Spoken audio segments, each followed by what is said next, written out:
Assalamualaikum warahmatullahi wabarakatuh. Alhamdulillahirabbil alamin, wassalamu ala asyrafil anbiya'i wal mursalin wa ala alihi wa sahbihi ajmain. Amma ba'du. Sebelum kita mendengarkan kultum kita hari ini, alangkah baiknya jika kita membaca doa belajar terlebih dahulu. Rabbi zidni ilman nafi'an warzuqni fahman. Ya Allah, tambahkanlah aku ilmu, berilah aku karunia agar dapat memahaminya. Pemirsa yang dirahmati oleh Allah, alhamdulillah pada kesempatan kali ini kita dapat bertemu kembali di virtual field trip Jejak-Jejak Islam dengan tema Turki, Kejayaan Masa Kini.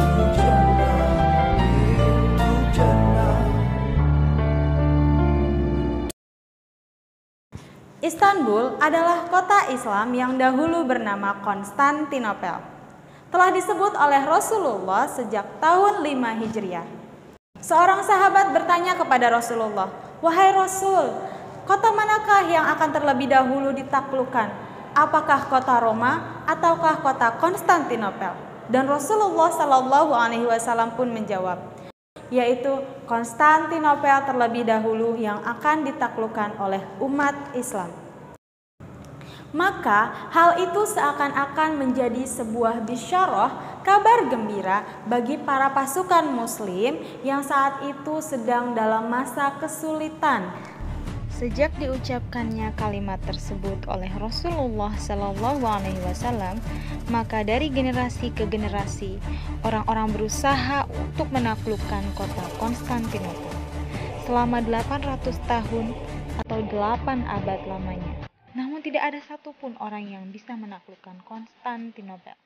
Bagaimanakah caranya agar pasukan ini bisa masuk ke dalam kota Konstantinopel? Maka sebuah cara yang tidak pernah dipikirkan sebelumnya. 72 kapal kemudian dibawa lewat daratan yang disebut dengan Bukit Galata. Apa yang dilakukan oleh beliau? Beliau tak langsung menyerang, namun beliau memberikan khotbah yang sangat luar biasa kepada para pasukannya. Wahai pasukanku, jangan sekali-kali engkau menyerang gereja. Wahai pasukan-pasukanku, jangan menyerang pendeta-pendeta, orang-orang yang tidak pernah ikut berperang. Itulah pesan dari Sultan Muhammad Al-Fatih. Sultan Muhammad Al-Fatih pun terus berjalan dengan kudanya dan langsung masuk ke sebuah tempat yang seorang Rusia pernah mengatakan, "Saya tidak pernah melihat tempat ini sebelumnya. Saya tidak tahu apakah ini di dunia atau apakah ini di surga." Karena begitu indahnya tempat itu, bernama Hagia Sophia. Apa yang dilakukan oleh Sultan Muhammad Al-Fatih di dalam Hagia Sophia tersebut? Dia mengeluarkan simbol-simbol, patung-patung dan dibersihkannya. Lalu digantilah gereja yang sudah 1000 tahun lamanya itu menjadi tempat orang Kristiani Ortodok bersembahyang menjadi sebuah masjid. Penonton yang dirahmati oleh Allah, inilah Masjid Hagia Sophia. Namun pada tahun 1935, masjid ini yang pernah dijadikan sebagai tempat orang-orang bersujud, berdoa kepada Allah setelah 500 tahun lamanya, dirubah menjadi sebuah museum oleh Presiden pertama Turki, yaitu Presiden Mustafa Kemal Atatürk. Lalu, bagaimanakah keadaannya sekarang? Mari kita lihat dalam virtual field trip Cordova 2 Channel.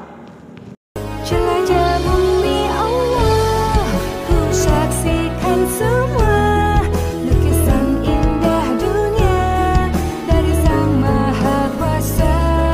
Jelajah bumi Allah yang mencipta semua, bertungkurku mengagungkan kebesarannya.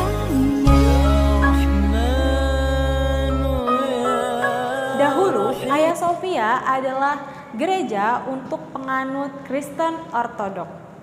Namun, pada saat Sultan Muhammad Al-Fatih datang, semua orang berhamburan dan berlari ke Hagia Sophia untuk mencari tempat perlindungan.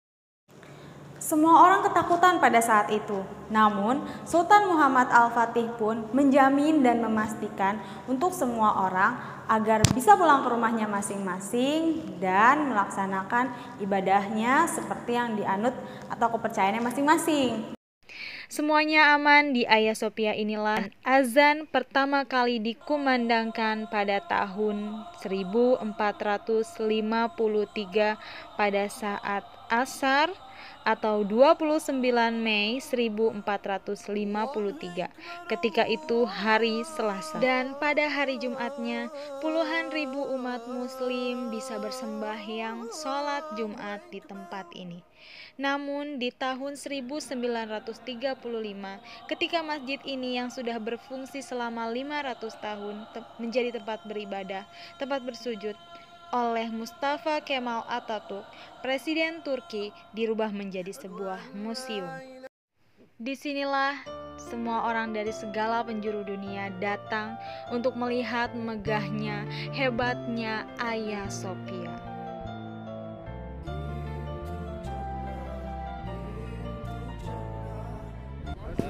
Penonton yang dirahmati oleh Allah Subhanahu wa Ta'ala, saat ini kita berada di area Blue Mosque, Masjid Sultan Ahmad, atau sebagian orang mengatakan sebagai Masjid Biru. Masjid ini didirikan pada tahun 1609 sampai 1616 atas perintah dari Sultan Ahmad pertama. Yang menariknya, tempat ini adalah tepat berhadapan dengan Hagia Sophia. Memang, masjid ini dibangun oleh Sultan Ahmad pertama untuk menyaingi kemegahan dari Hagia Sophia, yang pada saat itu Hagia Sophia dibuat pada masa kejayaan Bizantium. Blue Mosque ini dijadikan sebagai tempat sholat, kira-kira 10.000 orang, dan sangat ramai pada hari-hari biasanya. Nah, cerita menarik dari Blue Mosque ini antara lain adalah sebuah pintu gerbang yang terdapat sebuah rantai. Dahulu, pintu gerbang ini hanya boleh dimasuki oleh Sultan Ahmad pertama dengan menaiki kudanya. Karena ada rantai tersebut, sehingga Sultan Ahmad pertama harus menunduk. Hal ini menunjukkan atas ketundukan dirinya di hadapan Allah Subhanahu wa Ta'ala. Seberapapun hebat diri kita sebagai seorang rajakah atau seorang penguasakah, tapi tetap di hadapan Allah Subhanahu wa Ta'ala kita hanyalah seorang hamba. Konstantinopel atau Istanbul, disinilah kita berada sekarang. Kenapa pada saat itu sulit sekali orang-orang untuk menaklukkannya? Diperlukan waktu 800 tahun sejak Rasulullah Shallallahu Alaihi Wasallam menyebutkan nama Konstantinopel. Pada saat Perang Azab pada tahun 5 Hijriah, sampailah kepada 1453, Sultan Muhammad Al-Fatih berhasil menaklukkan. Ada apa dengan Konstantinopel? Kenapa sangat susah sekali ditaklukkan? Karena Konstantinopel diapit oleh Sungai Marmara, Golden Horn, dan kemudian ada tembok-tembok yang sangat besar di sebelah barat Konstantinopel, sehingga musuh susah sekali untuk masuk. Dan disinilah kita berada, di jembatan Galata inilah bagaimana banyak sekali rantai-rantai yang dipasang. Kapal-kapal dari Sultan Muhammad Al-Fatih ketika memasuki Golden Horn dari tempat ini tidak bisa masuk ke dalam Konstantinopel. Dan disinilah kita berdiri di dua benua. Di sebelah kiri kita adalah benua Asia dan di sebelah kanan kita adalah Eropa. Kesultanan Turki Utsmani menjadi sangat kuat pada pemerintahan Sultan Sulaiman. Namun, ketika Sultan Sulaiman wafat, maka perlahan-lahan Turki Utsmani pun mulai melemah. Apa penyebabnya? Terjadinya perebutan kekuasaan, adanya pemimpin-pemimpin yang tidak pandai dalam mengurus urusan masyarakatnya, dan orang-orang yang tidak mau lagi berpegang teguh kepada Al-Quran. Puncaknya yaitu tahun 1923, khilafah berubah menjadi republik oleh Mustafa Kemal Atatürk. Beliau merupakan presiden pertama yang kemudian merubah sistem khilafah menjadi republik. Dan apa yang terjadi berikutnya? Azan-azan berubah menjadi bahasa Turki. Sekolah-sekolah agama ditutup dan perempuan-perempuannya dilarang untuk memakai tudung. Dilarang untuk menutup auratnya, diganti dengan pakaian-pakaian biasa. Alhamdulillah, Allah izinkan seorang presiden yang bernama Erdogan untuk mengembalikan semua kejayaan Islam pada zaman dahulu. Pada hari Jumat, Presiden Turki Recep Tayyip Erdogan mengesahkan keputusan pengadilan Turki yang mengubah status salah satu situs warisan dunia UNESCO, Hagia Sophia, dari museum menjadi masjid.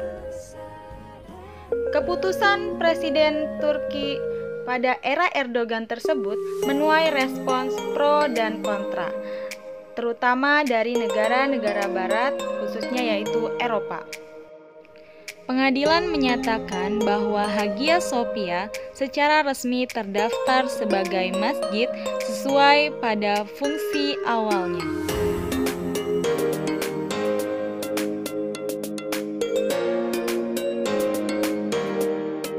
أشهد أن لا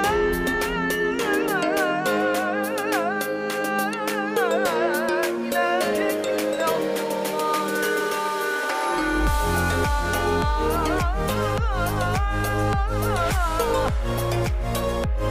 Pada masa pemerintahan Presiden Erdogan, Erdogan kembali membumikan Islam di Turki. Berikut ini adalah langkah-langkah Erdogan untuk mengembalikan Islam di Turki. Yang pertama yaitu ada pembangunan ribuan masjid. Lebih dari 10.000 masjid dibangun oleh pemerintah Turki. Sejumlah masjid peninggalan di era Ottoman pun tengah diperbaiki. Kedua, larangan pemakaian hijab dihapuskan. Ketiga, 1 juta siswa terdaftar di sekolah Imam Khatib. Imam Khatib ini adalah lembaga pendidikan yang dirancang untuk memberikan pendidikan agama dan dilatih menjadi calon imam-imam besar di Turki. 4. Wajib belajar pendidikan agama diperkenalkan. Erdogan mengatakan, "Kami hendak membangkitkan pemuda-pemudi yang religius." 5. Batasan usia belajar Al-Quran dihapuskan. Pada tahun 2013, Turki meluncurkan sebuah program di mana anak-anak prasekolah dikenalkan dan diajarkan Al-Quran.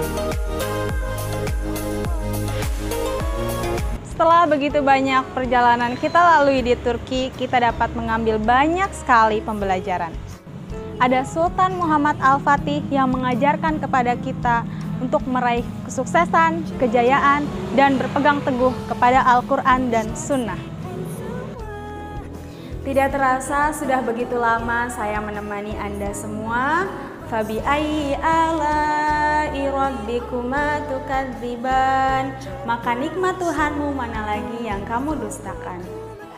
Dengan semua kenikmatan yang saya dapatkan selama acara virtual field trip ini, tentu saya harus banyak mengucapkan banyak terima kasih kepada Allah Subhanahu wa Ta'ala yang telah memberikan kita nikmat sehat dan nikmat iman, dan juga kepada Cordova 2 YouTube channel.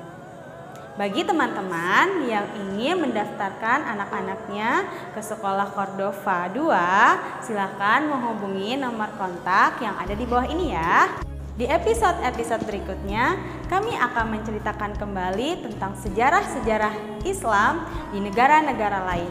Kita cukup dulu sampai di sini, sampai jumpa kembali di episode berikutnya. Saya Maulidia Rustani, wabillahi taufiq wal hidayah. Wassalamualaikum warahmatullahi wabarakatuh.